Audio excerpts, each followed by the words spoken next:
Hey, everybody, welcome back. I'm really excited because today I have fellow podcaster Bryce Henson, who is the host of the Fitness Franchise podcast, as well as the CEO of the Fit Body Bootcamp, one of the world's fastest growing fitness bootcamp franchises. He has over 10 years of experience in the fitness industry and owning two of the Fit Body Bootcamp locations, and his passion is spreading fitness to the world, in addition to mentoring fitness professionals on how to grow their business and change more lives in their local communities. He's a mastermind group coach. He coaches other fitness and business professionals. And we're going to talk today about health and coaching and business development and public speaking and being an inspirational leader and living in your passion and making your passion partially your profit. So, Bryce, thanks for joining. Really glad to have you. All right. So, Bryce, welcome. Thanks, Jason. Super pumped to be here. I appreciate you having me on. So I'm super stoked because there's so many topics that we were pre-gaming and just going through your background, all of the different experiences that you've had, one in your personal life, two in this professional fitness life, that I think that so many of the listeners can benefit from no matter what their background. So we can start wherever you want to start. I know that this wasn't originally what you were doing. You were not originally, you didn't grow up, you weren't born the CEO of Fit Body Boot Camp. Yeah. And, one of the things that I love sharing with people and having my guests share with people is people end up doing things when they challenge themselves to things they never thought they'd be able to do, or putting themselves in roles, positions, careers, businesses that would never even be a consideration unless someone else challenged them to do that. So when you first started off in this fitness world, where were you? What was going on in life? What led you into deciding a franchise is something that you want to look into, and then how that developed into you becoming the CEO of this company? Yeah, no, great question. And I'll first tell my origin story in terms of how I got in the fitness space, because I'm a transformation, beneficiary. And then from there, we can kind of dive into actually how I kind of ascended the ranks, if you will, and became the CEO of Fit Body Bootcamp. But, first and foremost, I'd like to tell people I'm from the Midwest, which would be partly true. I spent the first 10 years in Atlanta, and I have some stories there. But really, long story short, when I graduated from college, I was 21. I ended up getting a full-time gig, a sales position out in Los Angeles, California, after pursuing an internship the summer before. And there I was, moved to LA, the sunshine, the palm trees, the beaches, all the exciting things that California has to offer, but also being the plastic capital of the world. So there I was, 21 years young, moved 3,000 miles from home from the Midwest. And, while I had a lot of good things going in California because of the job opportunity in the new area, if I'm being honest with you, Jason, I had a lot more dark days than good. I didn't have professional skills to offer the world. I moved 3,000 miles from home. If your audience, knows of, or have been through a move, you can get homesick and lonely and all that, which I certainly went through. But more importantly, I just didn't have confidence, enthusiasm, that, kind of energetic approach to life that I now do. And the reason was I wasn't fit. Fitness was not a focus of mine after 40 years of, keg parties and Taco Bell as a staple of my diet, not necessarily conducive to a healthy, fit lifestyle. So, as I mentioned, I had a lot more dark days than good. And a fortuitous situation happened about a year after living in LA, which I was kind of second guessing myself, this, that, and the other, maybe want to move back or try something new. And a good friend, actually best friend at the time, his name's Adam, who went to college with, moved to Southern California. And Adam, he's not on the cover of Men's Health, but he could have been. He had the six-pack abs, the ripped physique, but the energy, the enthusiasm, the confidence. And I really looked up to that. And as it turns out, we ended up living together for a period of about 2 years. And after a few months of living together, I finally mustered up enough courage to be, to say, hey, Adam, you obviously like are a really fit guy. I see you go in the gym. Could you teach me a thing or two about fitness? And that's really when the light bulb went off. And so his response to me, Jason, was really, really, really strong. And I'm so grateful he did this, because he said, Bryce, you've seen, dozens of guys ask me how to lift weights or how to eat clean, but how many have stuck with it? Very, very few. So I will teach you what I know, but I need you to commit for a solid 90 days that you'll do everything that I tell you. Come to the gym with me. You eat what I, tell you to eat. And after 90 days, if you want to quit, you can. But if you're going to ask me, I need your, 90-day commitment. And I said yes. And off to the gym we went. And Jason, man, I got to be honest with you, it was absolutely brutal. The first month, I second guessed myself. My muscles were sore.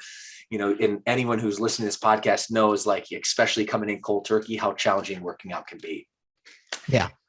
So from that point, I kind of stuck through it, and 30 days turned to 60 to 90. And then I started seeing changes. And over a period of 6 months, I just drastically transformed my body. I stripped around 20 pounds of body fat, put on 20 pounds of muscle, but more so than anything. And again, if your listeners here have been through a physical transformation like that, yeah, you got the physique, or I got the physique I was looking for. And that's a certainly beneficiary. There's the confidence, the energy, the enthusiasm towards life in general. And I became one of the worst performing sales rep in my company to all of a sudden the highest within a 6-month period. Just changed my life. And really, that's what sparked the passion for me to enter the fitness industry. I love that. So the transformation that people don't even consider of how they show up. And I actually am running a course, a 4-week workshop now called How I Show Up. And we start off with core values as the first thing that, I have this belief, in listeners have already heard this, but I can help you only once I know what your core values are. Because how do we know what the barometer is to judge what you want your outcomes to be and whether they're truly in alignment for you or for your culture, or for your, right, whatever it is you're trying to accomplish. Love that. Right. So once we have that decided, right. So for you, you decided, like, okay, I need to have a life of confidence because I'm not feeling so great about myself. And because of that, I know there'll be outcome. You committed to a process. So I know this, like, that people talk, right, the New Year's resolution. We're now in February when we're recording this episode, right? The New Year's resolution, especially working out, lasts 2 to 3 gym visits, 4 gym visits, right? Yep. I'm sure there's a ton of people who bought Peloton in the last year. And now that, who are like, can I sell this thing? Yep. The compounding interest of personal development is consistency. Oh, amen. So what did you find during those first 90 days where we all have those thoughts? I can't do this. My muscles are killing me. I can't believe I can't eat what I want to eat. I'm not capable of this. I know I'm not going to look the way I'm going to look. I'm not seeing the results that I want. It's not that instant gratification. What were some of the tools and the tips that you leveraged during that time to keep pushing you forward to that first 90 days? Yeah, great question.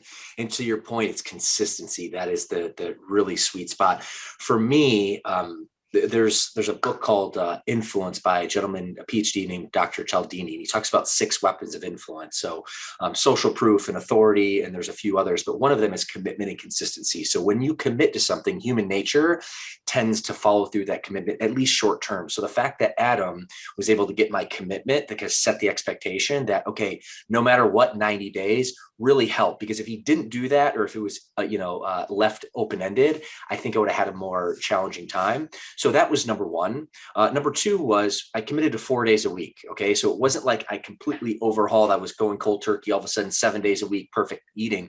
It wasn't that at all. It was, okay, can I commit to 4 times, to go to him with the gym, during that period of time? And then I cleaned up my nutrition about 4 days of the week. Being honest with you, the first, 90 days, probably even the 6 months, the weekends were still a crap show. However, it gave me some consistency to build off of. So that would be, point number 2. And then I think for me, and Jason, I know you're in this space, but I'm a huge proponent and believer in coaching, because that's what creates accountability. We all have blind spots. We all need, extra support, especially if it's not your zone of genius. So what what Adam introduced me to when I look at this in hindsight was he introduced me to lifting weights and the circuit training and the nutrition and the clean eating, all those things that we actually do at Fit Body Bootcamp. So when I saw the model years later, I knew this is exactly what worked for me and worked for others. But the biggest thing that he introduced me to was that coaching and accountability, because if I was up to my own devices, being at that point in my life, which was actually 15 years ago in early 2007, which is crazy to believe, I didn't have the knowledge, the belief in myself. And I actually borrowed off his belief. So that coaching and that, I guess, accountability was absolutely game changing. And I'll finish the answer on this tone. Tony Robbins is famously quoted saying, progress equals motivation. So, I didn't rapidly transform my physique in 90 days, but with consistency, with coaching, with commitment, and then also just seeing the results. By day 90, I had a little taste and I saw, okay, this is actually working. Was I where I wanted to be? No, but that progress gave me more motivation to nail down those next 90 days, which then fast forward 6 months is really where the magic happened. So let's break down that quote, because everybody knows Tony Robbins, Yeah. and right, the break that down, because a lot of people think it's the other way around. This is what I tell myself, Jason, every single morning. It's opposite. It's counterintuitive, because people think, even for myself, I'm a fitness expert and a fitness professional, you must wake up just like super motivated, hit those weights every day. Honestly, I had a conversation with myself at 4 a.m. this morning when my alarm clock went. I did not feel like working out. In fact, most days I still do not feel like working out. However, what happens is, I think Sir Isaac Newton, the founder of physics, one of his laws of motion, really hit this in the head. A body in motion stays in motion, and the opposite is true. A body at rest stays at rest. So what happens is people think, oh, I'm not motivated. That's how it's going to be, for the next hour when I'm working out. And that's false. Actually, what happens is, when you take that first step, the first probably 5 minutes of your workout, 5 to 7, is the worst by far. But then once you get in motion, according to Isaac Newton, and of course, back to Tony Robbins, progress equals motivation, you become more motivated. And the last, 75% of your workout actually goes relatively smoothly. So it's about starting. That's actually what creates more traction momentum, and that momentum equals progress. So what were some of the biggest things once you started building momentum? And I completely agree with that. And that's like, I know from my own personality predisposition that I get stuck in my stuck places. And the answer that I realized over the last 30 days or 60 days has been, do it anyway. Right? A dish is sitting in my whatever. Okay, I can do it tomorrow. No. Do it now. Or right, it is the do it now. And it's funny, like Nike does capitalize on that, right? That's the brilliance of their marketing. Oh yeah. Right. And you probably know this, but Nike's real motto isn't just do it. That's their their phrase or catchphrase. Mm-hmm. But their real tagline is, if you have a body, you're an athlete. And a lot of people don't know that. Yeah. Right. Because we think it's just do it. Right. But that's their catalyzing statement. But their mission, right, is if you have a body, you are an athlete. Which is such a, right, talking about that quote of flipping the Tony Robbins, right, and the way we think it is the way it is.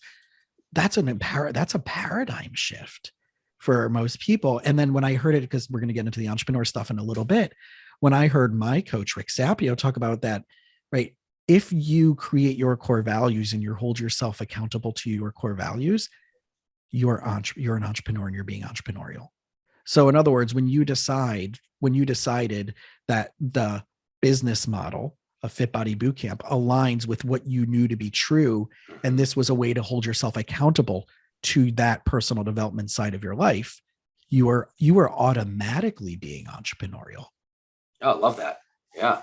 Because it aligned with what you saw to be proven true. And if I keep banging the drum on that over and over again, I will get the outcome, consistency, momentum, but alignment of values as I want to see it expressed in your situation, in a business and a community. Yeah, 100%. And it's interesting, Jason, speaking of core values, and I just love exactly what you're talking about. We do quarterly trainings for our franchisee. We actually tour the country. We had one at the kickoff of the year here in Chino Hills, which is a suburb of LA, which is where our franchise headquarters are. We have a next one in May in Phoenix, and then we're going to Nashville and then Florida on a yearly tour. for all the technical training that we provide, the coaches training, nutrition training, to be able to provide our franchisees better results for their clients, the number one thing we actually always teach on is the foundation, the core values, our mission, our vision, our values, because without that, like nothing else matters. So we're just completely alignment. I just think there's a huge takeaway for your audience around this topic. Yeah. And I think this is like how many therapy clients, coaching clients, workout clients, right? If you're asking someone why you're, oh, I want to lose weight. Oh, I have a wedding. Oh, it's the holidays, or right, I need to get it off. That's not necessarily a motivating, sustainable, long-term, deep enough thing to get them to No, where they want to go. it's not enough. Actually, it's not enough. You actually have to go way deeper than that to pull out a driving force, whether it's confidence, enthusiasm, energetic life. Your spouse, wants to, you want your spouse to look at you the same way again. Those are the deeper issues, the fulfillment issues, the relationship issues, the life, issues, versus just the topical issue of losing weight or, dropping a few pounds or, shortening your waist size. So couldn't agree with you more. Yeah. And there's something in your life that drastically changed because of this. And when we were talking before, you talked about getting rid of something that was affecting you in your life and changing your life around because of it. Absolutely. Do you want me to go there? Let's go. Let's do it. Cool. Well, for our audience, we were talking offline just about, the variety of things that we typically speak on. Jason had some awesome questions for me, but one of the things I teach on is leadership. And there's 4 high income skills that we usually teach our franchisees. Copywriting, would be able to write awesome copy to move people. The presentation skills, we can orderate sales skills. And the fourth one is leadership skills. And interestingly enough, when I got into this business as a coach and a trainer and a business owner for my first gym in 2012, which has been 10 years, I was equipped with my own transformation story. I had, learned a lot institutionally through, fitness and nutrition. So I knew I had a lot of value to add, but I didn't really fully grasp the level of leadership that was needed, not only for myself, my clients, my team, and now our whole franchise organization. So famously, buy into the quote that leadership is always the problem. It's always the solution. So this all to say, and kind of to storytell a little bit, Jason, on one thing that you just mentioned that I removed from my life. It's actually a story that is a blessing, but it was disguised as a tragedy. And I really, hopefully that hits home with your audience. If you look back in your life, and some of the biggest stumbling blocks and challenges, if reframed and learned from those, can actually be, the biggest accolades in your life. And this story is the same, with me. And so it's 2016, and I had a few locations of my business, Fit Body Bootcamp franchise locations off the ground. And it was a family thing. I incorporated my wife, my mom, my brother, and also my sister. She was leading one of the locations that we had. And, kind of to even back that story up a little bit, my father was an alcoholic, and it was a very, we escaped a very traumatic situation when I was younger. So for me, it was a very humbling situation to realize that in my late 20s, after waking up from a blackout, I realized for the first time that, holy smokes, I might have an issue with alcohol. And for me, it was interesting. And, Jason, maybe you can, some of your audience can relate. I always thought of an alcoholic as someone who didn't have a job, was homeless, was a bum, drank out of a brown paper bag. For me, that was just never the case. In fact, I like to classify myself as more of a binge drinker. Mm-hmm. So I would work really hard during the week. And of course, in college, that was one thing. But even as my 20s kind of came through, I actually drank less frequently, but with more intensity as I grew, through my late 20s and early 30s. So I had this realization, and unfortunately, my sister, same genetics, same DNA, was affected by the same genetic disposition. And what I realized is, going through a lot of challenge and struggle and whatnot, is that I failed as a leader to lead her in the proper path of abstaining from alcohol, removing that from my life. Because granted, it didn't cause the amount of big chaos that it did in hers, but it could have been way different. And the luck of the draw happened a few times that, situation could have been different. But in any case, all this to say, to kind of conclude and really storytell, we had a challenge party at the end of 2016. We had the 6 weeks transformation challenge, a lot of results, and we finished it with an awesome event just to celebrate our clients. Well, as it turns out, there was drinking involved with my sister and the team. And again, in hindsight, I look back, I take ownership of that, because I could have led by a better example, even though I didn't drink in that particular situation, just life in general. So after the event was done, I had to interject, and it was just a very embarrassing situation. I had to jump in. My young team, was drinking alcohol, and it just wasn't a good look by any stretch of the imagination. So that next day I had a conversation, not only with my team, but I had a conversation with my sister. And I said, Emma, I love you dearly. You are an incredible soul. You've built this awesome gym on your back. You're just charismatic. Everyone loves you. But similar to me, we share in the same issue, which is, the problem with alcohol, just like our father, just like our father's father. And I said to her, I said, I don't see a silver lining and a positive outcome if this continues. So forever's a long time, but we need to create an agreement that for the next 12 months, we're going to abstain from this. Otherwise, it's going to lead to more chaos that it had ensued the years before. So this all to say, Jason, after I had that conversation with her, and it was probably the fifth or sixth serious conversation around the same topic, I went home. And I went home and I was defeated. I just, after, really challenging situation, I got to sleep, and I woke up and I looked at the mirror, and I had a deep, dark, heavy look at the mirror. And I thought to myself, how am I going to expect my sister to do something that I can't even do myself? And I realized that in our society, and rightfully so, we have forgiveness in our hearts for criminals, but not hypocrites.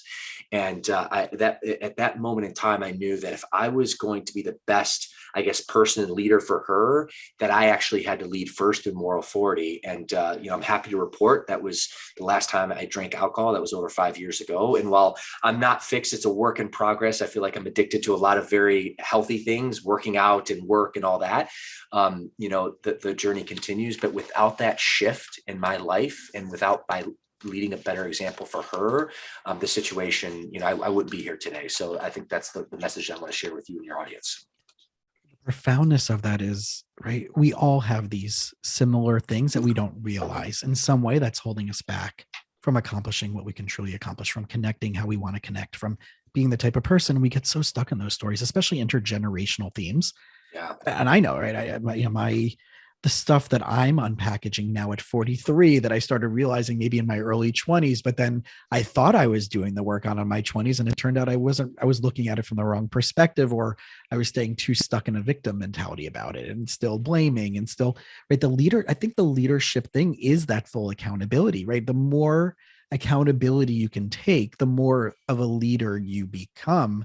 And that reciprocal process allows you to have more influence Amen. on people around you. Amen. I mean, really, leadership, I define it as someone who is going to take a responsibility for a problem that's theirs and not theirs as well.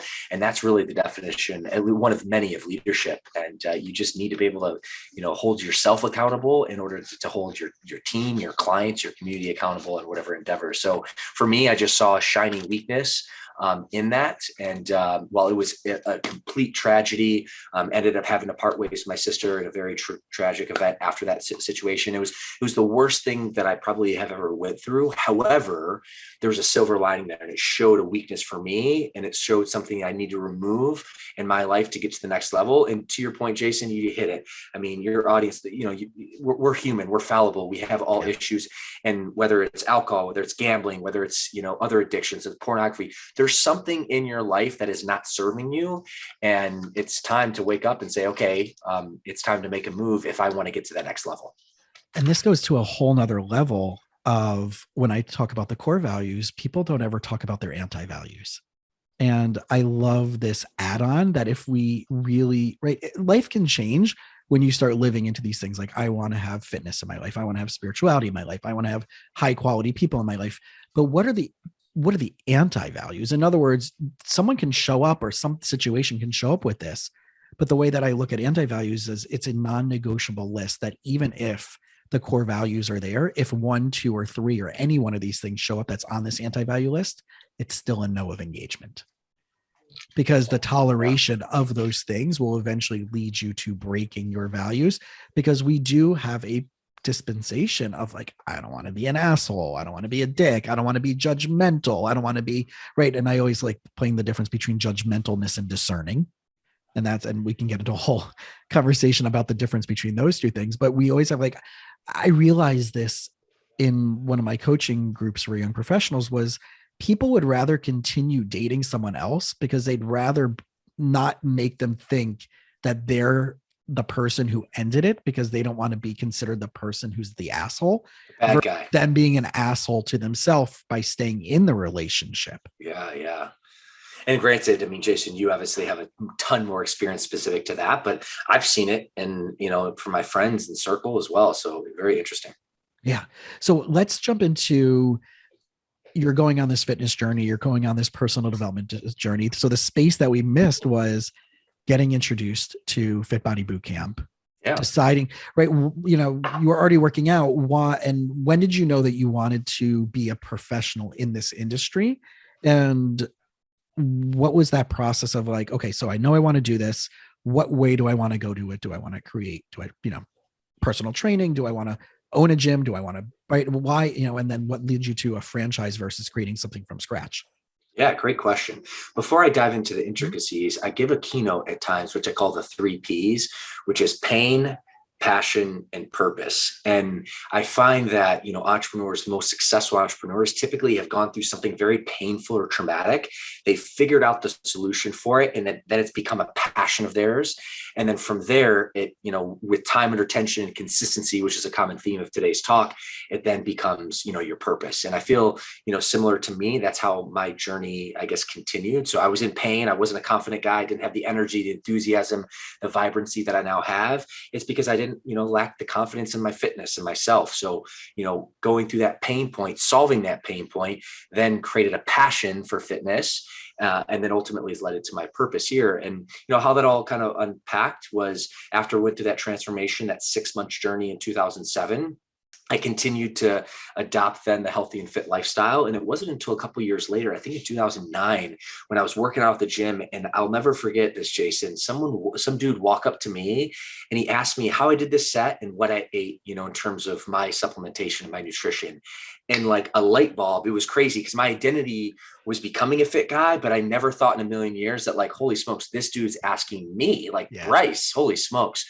So that's when that light bulb went on. And, then I thought to myself at the time, I still had some limiting beliefs. I didn't actually think I could make fitness a full career because I was being the beneficiary of fitness. My sales career was doing well. So I thought, okay, maybe I'd become a personal trainer and help, some people on the nights and weekends. So actually that's what I did. And I enrolled myself and passed the National Academy of Sports Medicine, which is the gold standard of personal training certification.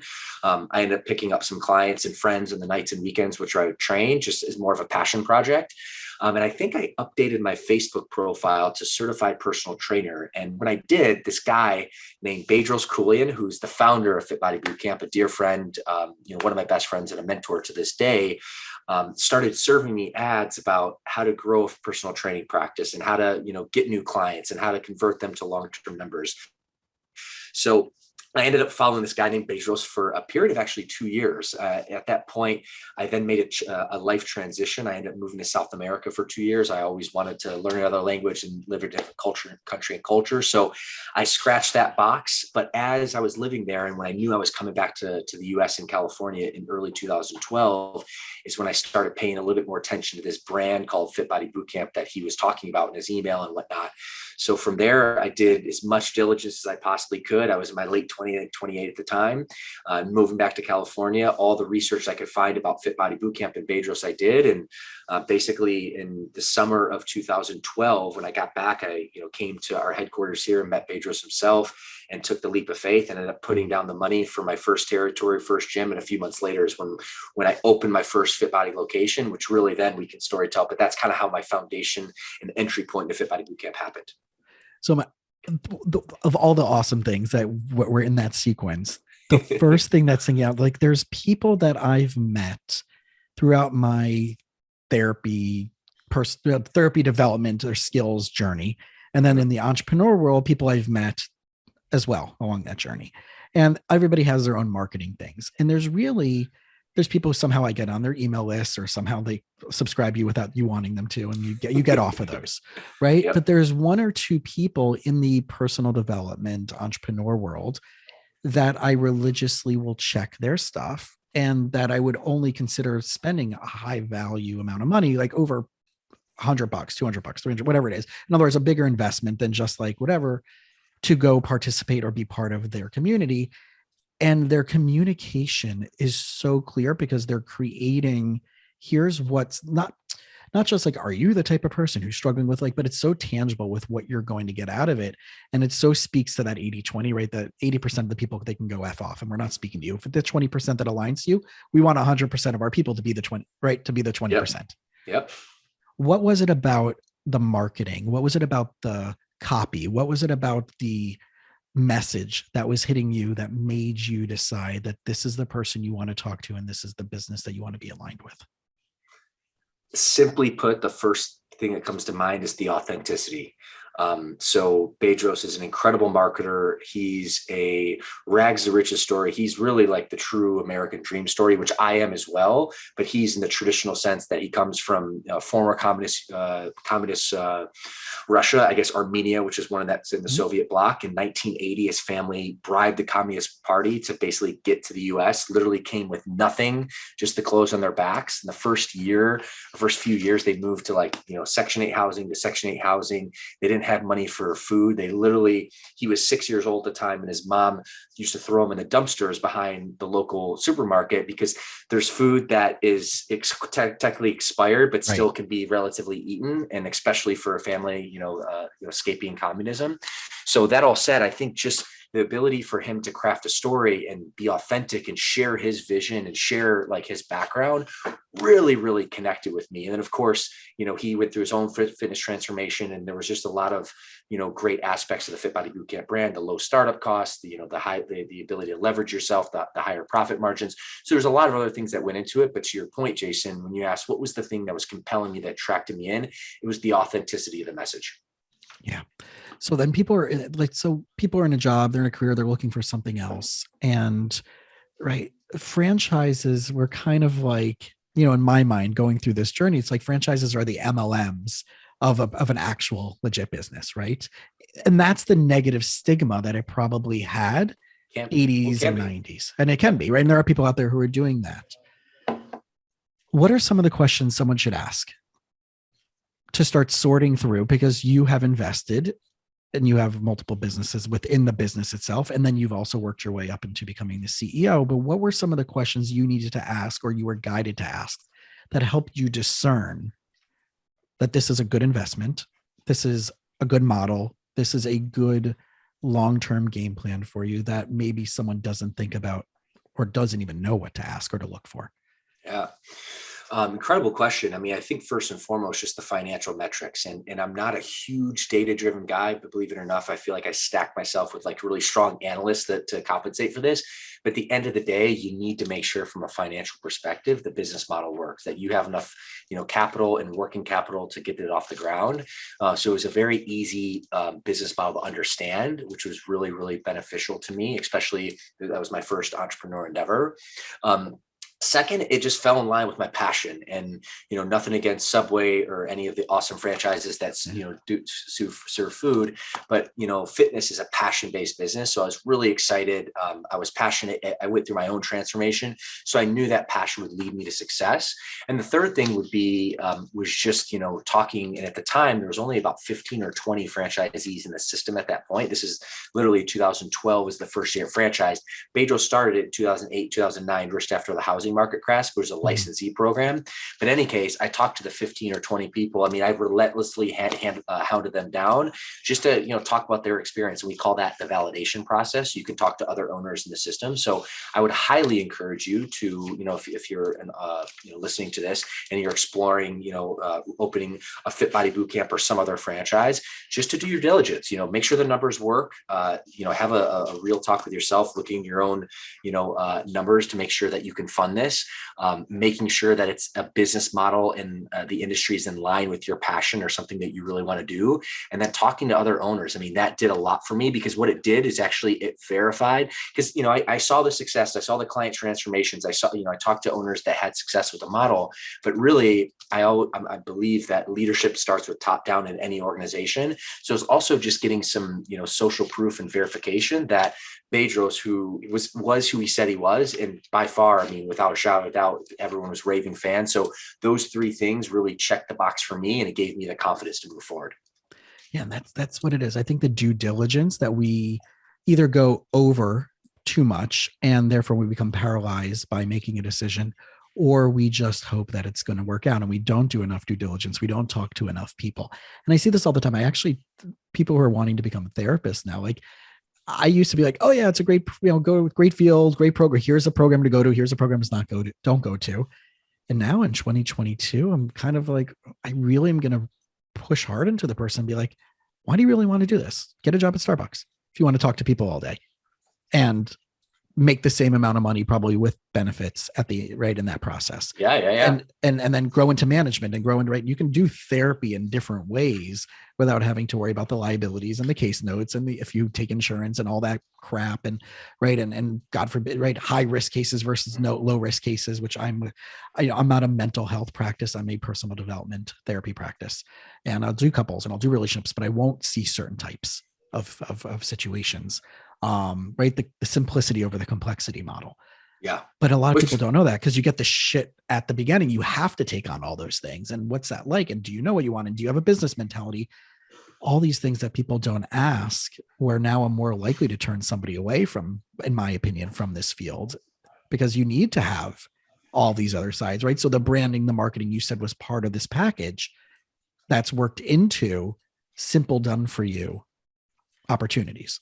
It is, but Jason, to your point, I think that's so sage advice because, while someone may have an interest, at the end of the day, do they have the mental capacity, especially when you, to your point of all the risk of being an entrepreneur? I mean, that's real, right? And at the end of the day, like shit is going to hit the fan. Not everything's going to go perfect. That is just the way of the warrior, the way of an entrepreneur. So not only do you have to have all the analytical aspects, the branding, the marketing, the finances sorted out, but you actually have to just really be honest with yourself. Do you have the mental capacity to keep on going when the going gets tough? Because I probably have like 3 or 4 big make or break stories. Like in one of my gyms, literally the city wanted to shut me down because of permitting. Mm-hmm. And there's no handbook for that. There's no, like, from a franchise perspective, like I had to dig deep, like get resourceful, end up, going to the city, making my plea, talking about like how we inspire fitness and change lives. But all this to say, Jason, is you do have to have the mental capacity and fortitude. You got to be honest with yourself to make sure that your whatever endeavor that you're going to actually pursue, that you can execute.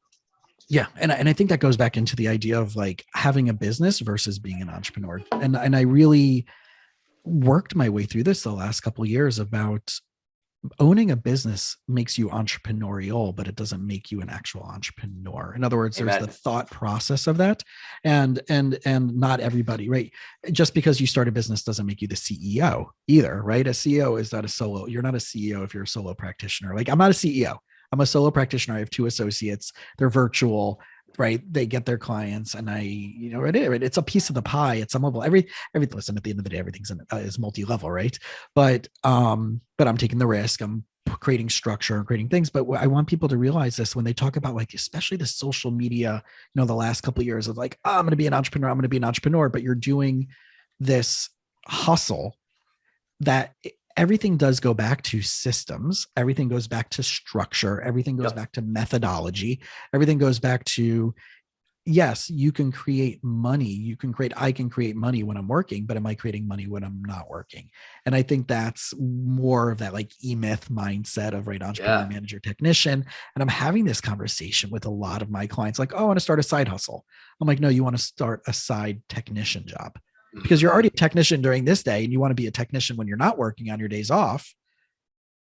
What about building that up to making something where you hire people who are also off and you hire them and you structure and organize? Oh, I didn't think about it that way. It's a different ballgame. I mean, a huge fan of Michael Berger's work for that reason, right? So yeah. So how do you see that? Like one of the reasons, of you going from a personal trainer to a gym owner to now a CEO, how did that mindset shift? And what did you have, like, any aha moments or like realizing like, oh, I no longer see it this way. I have this new awareness. Do you have any experiences or examples of when that kind of, those little micro nuggets kind of shifted for you? And like, it's like, oh, I've been doing it the hard way my whole life. Or, oh, this is the way that we're taught to go to work for 40, 50 years, then retire. Right. But we stay in that one little thing. Yep.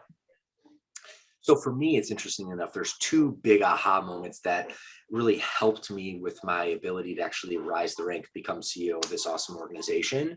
And it comes down to leadership, which we talked a little bit about. And then also to adopting, we talked about systems. I stumbled upon this book called Traction, which is written by a gentleman, Gino Wickman, who's the creator of EOS, the Entrepreneur Operating System. And that foundation of EOS is just dramatically shifted our business in the last 3+ years, to incorporate proper accountability, to incorporate proper communication, proper leadership, and more importantly, the systems and structure to run a multiple 8-figure business a year. Like when you factor in all of our franchisees, globally in North America. So I think those two paradigm shifts of leadership, which we talked a little bit about, a couple of stories that I had, that really led me to believe that I need to be a stronger leader that leads by moral authority, meaning I talk my walk, or I walk my talk, if I said it correctly, in addition to the fact of like having strong business systems at play. But for me, and maybe this isn't the answer that you're looking for, but Jason, I really do feel that I was inherently, I knew that, okay, while fitness is what I want to do, I was passionate about it. I also knew that one of the things I had to do very quickly is to get myself off the training floor, because I was working in the business. And really, I from the very beginning, I knew that I wanted to build an empire. So I kind of had that a little bit factory installed in me already. I just needed to learn the leadership, the communication, and then the business systems to be able to help me elevate and work on the business, in the words of Michael Gerber of eMyth, instead of specifically working in the business. And I think with that factory installed mindset and some of the learning lessons of leadership, of business systems, of EOS, really helped me ascend the ranks and talk to you as our CEO. Yeah, and I think the mindset behind all of that, of shifting from like I have to do it all to being able to bring other people in. One of my buddies calls it the Superman Superwoman syndrome in that regards. And okay. I playfully call it the Colonel's secret recipe. God, like someone's going to find out the recipe to do it, and they're going to steal it and run away with it. And I think that's those two paradigms, the Superman, Superwoman syndrome. And I can't release the Colonel's secret recipe. That's so powerful, because I was that way for a long time. And I was so guarded if a new coach was going to basically like open a competing business. And now I'm like, holy smokes, good luck. I will support you a million ways to the moon, but it's the execution. It's not the secret recipe. And I think that shift happened. And for me, it's interesting. Probably the biggest shift that I had in my younger entrepreneurial endeavors is there's a lot of people that want to work and help support you build your dream. And I think because I always had that CEO, like business ownership mindset, it blew me away. It still humbles me to this day, realizing that the vast majority of people, and probably for good reason, shouldn't open their business. Like it's challenging. You've seen this, the data behind it. As an entrepreneur, you have to conduct the whole symphony, if you will. There's a lot of people that really want to stay in their lane, be really strong technicians. And really, if you're a good person, you have strong passion, if you're doing good work, want to support you. And I think for me, that was probably a big learning lesson that I learned probably 1 or 2 years in. And that really let me realize that, okay, it's okay that I want to coach every session. It's okay because there's people that want to coach. There's people that want to do nutrition. There's people that want to do administrative work. My job as a leader and entrepreneur is just to arrange the symphony, get out of the way, and let the team execute. Right. And that's part of their purpose and their mission. Like some people really are experts at bookkeeping. Some people are experts at, right. And by us keeping that on in our role and we're taking away someone else's purpose. Right. And yes, we're leveraging time for money. But if they're an expert and that's the top of their capacity and that's what they are put in this earth to do, and it's not like, oh, one job is better than the other. And judge, right? No. It's really about taking away, we're not allowing other people to live in their purpose by us taking that on and hoarding all of the positions in and that's right, what he talks about, the org chart, right? Michael Gerber about the org chart in the business. Yeah, you might start off doing all of those things, but I'm not a copywriter. I don't know how to write really good copy. I don't know where. I have a website that I go to for hashtags. Is that the best place to go for hashtags? I don't know. It's working relatively okay, right? And I don't know what's going to get me into the algorithm or not get me into the algorithm. And when I started deleting fake followers, I lost my Instagram account 1.5 years ago, and I had to restart a new one from scratch, right? So that has to be done by people who are experts in that. But I see so many business people, oh, I need to do my social media, and oh, I need to do work on my website, and oh, I need to sit at Starbucks for 8 hours learning this thing. Okay, but is that making you the best thing that you're best at? make more money on that, and then refer out, delegate the rest. And there's people that want to be awesome copywriters, and want to be awesome administrative leaders, and want to do awesome in our business, nutrition coaching. Yeah. So to that point, like, take a step back and let your team run, and know that the power of delegation is actually like what's the truly most impactful thing for entrepreneurs. So definitely on the same page there with you, Jason. And maybe just to wrap that up with why maybe some people will benefit from a franchise versus starting a business by their own is because the leverage is there. Right. It's the proven method, at least in the ones that people are doing the due diligence in and seeing like what you're seeing, right? The leverage is there. You don't have to start from scratch. It's a plug and play. And that's going to take away all the areas you don't have to be an expert on, because that's why the franchisee has invested all their time, effort, money into creating that structure to make it leverageable and more simple at the end of the day for everybody else that's investing in that business.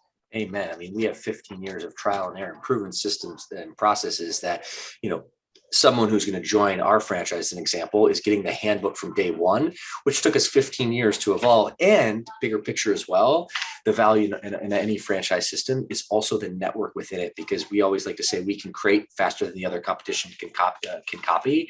And we're in any given situation, we're doing 5 to 10 tests, whether it's a marketing campaign, whether it's email copy, whether it's a program that the individual entrepreneur is just not going to have the ability to execute against. So from a leverage perspective, from a network perspective, and the proven model, for me, and it's not for everyone, franchising isn't for everyone, but for me, it was just a huge win. And there's a lot of people in that same boat. Awesome. So for everybody who's been listening, and there was even just one little nugget of something that you loved and want to grab more from Bryce, where can they find you? I know there's a few different websites and a few different places in the podcast, so throw those out to everybody. Well, I appreciate it. Both my social handle and my website are all in one. So real Bryce Henson, not to be confused with fake Bryce Henson. So that's where you can find me on all my social channels, Real Bryce Henson, and the website's realbrycehenson.com. So that's the best way to connect, and would love to stay in touch and add value for you and your audience any way that I can. Awesome. And if anybody out there really did benefit from the show, please do me a favor, go on, iTunes usually is the main one. Just leave us a positive, favorable rating, and also go to Bryce's podcast. And that's called the Fitness Franchise Podcast. So there you go. So anybody's interested in that world and what it's like to grow. And then there's I saw some of the topics on the show, and you don't have to have a franchise, because there's so many different marketing skills and other stuff that you talk about. But if you're into that world of marketing and scaling and growing, there's some really good episodes on that as well. And Bryce, I really do thank you for hanging out, and I'm excited for the success and growth and the journey that you're on. Jason, thank you so much, man. This was so pleasurable. You're an awesome host, and just really appreciate you taking the time. My pleasure, brother.